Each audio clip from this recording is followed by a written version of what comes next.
নমস্কার বন্ধুরা, সকলে কেমন আছেন? আশা করি ভালোই আছেন। দেখুন তো এই শাকটাকে চিনতে পারেন কি না? এটা হচ্ছে তেতো হিমচে শাক বা হেলেঞ্চা শাক।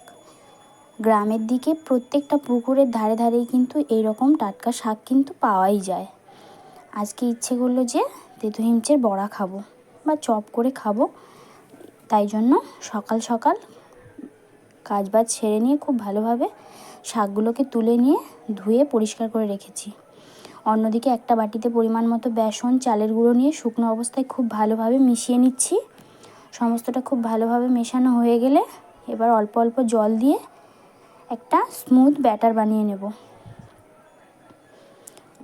প্রথমে কিন্তু একসাথে অনেকটা পরিমাণ জল দিয়ে দেবো না, তাহলে কিন্তু ব্যাটারটা ভালো হবে না। অল্প অল্প জল দিয়ে খুব ভালোভাবে স্মুথ একটা ব্যাটার বানিয়ে নিচ্ছি।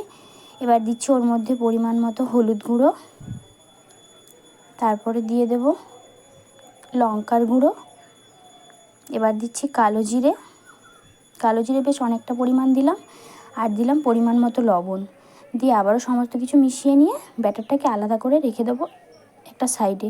এবার দেখুন শাকগুলো বেছে নিচ্ছি। একটা শাক দেবো না, 2-3টে ডাঁটা নিয়ে একসাথে জড়ো করে রেখেছি। ওই 3টে ডাঁটা একসঙ্গে ধরে বেসনের গোলায় ডুবিয়ে গরম তেলে খুব ভালোভাবে ভেজে নেব। তেলটা গরম হয়ে গেছে, দেখুন এক এক করে হিমচে শাকের চপগুলো দিয়ে দেওয়া হয়েছে। এবারে কিন্তু ভেজে নেব একটু সময় নিয়ে লাল লাল করে।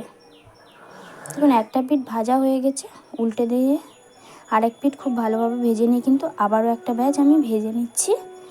দেখুন এটাও একটা দিক হয়ে গেছে বলে একটু সাইড করে আরেকটা দিয়ে দিচ্ছি চপ।